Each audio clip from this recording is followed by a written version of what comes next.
नमस्कार दोस्तों। आज की कहानी बहुत ही दिलचस्प होने वाली है और इससे हमें एक अच्छी सीख भी मिलेगी।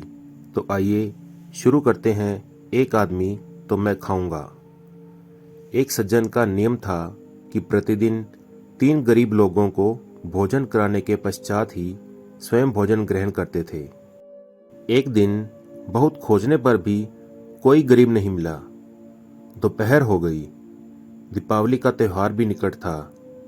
दुकानों पर नाना प्रकार की मिठाइयाँ और चीनी के खिलौने सजे थे। एक हलवाई ने तो चीनी से आदमी की आकृति के खिलौने ही बना रखे थे। इन्होंने देखा तो सोचा, दूसरे गरीब तो मिले नहीं, चलो चीनी से बने इन गरीब आदमी जैसे खिलौनों को ही ले चलो।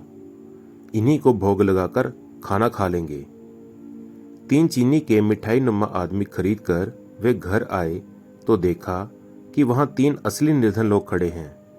उसने उनका स्वागत करते हुए कहा, भाइयों, मैं तो सुबह से ही आपको ही खोज रहा था।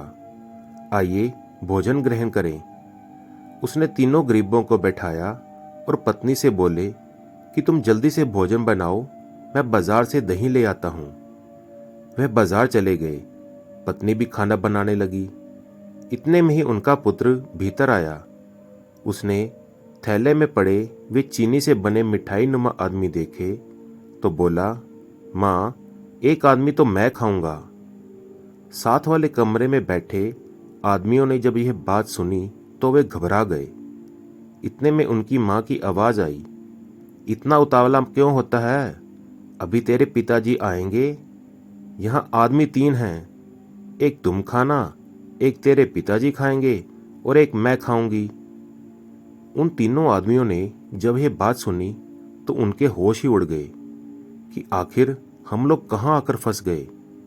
ये लोग तो आदमियों तक को खा जाते हैं, मनुष्य नहीं राक्षस मालूम पड़ते हैं। उसके बाद एक आदमी लघु शंका के बहाने घर से बाहर हो गया। दूसरे ने भी ऐसा ही किया, फिर तीसरे ने भी। तीनों ने अपने अपने जूते उठाए और लगे भागने। सामने से वही सज्जन दही लेकर आ रहे थे। देखा तो पत्नी से पूछा कि क्या हुआ, ये तीनों भाग क्यों रहे हैं? वह बोली, मुझे तो पता नहीं, वे तो लघु शंका जाने की बात कह रहे थे, न जाने क्यों भाग रहे हैं। वे सज्जन परेशान हो गए क्योंकि वे तो सुबह से ही भूखे थे।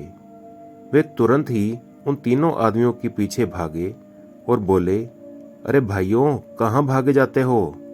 हम लोग तो सुबह से ही भूखे हैं। तो उन आदमियों ने दौड़ते हुए एक दूसरे से कहा, आज तो ये दुष्ट हमें ही खाकर अपनी भूख मिटाएंगे। अंततः वह सज्जन उन तीनों आदमियों के पास पहुंचे।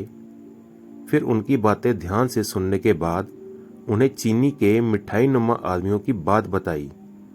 तब उन तीनों की जान में जान आई और फिर उन सब ने भोजन ग्रहण किया और उस सज्जन तथा उसके समस्त परिवार को आशीर्वाद देकर चले गए।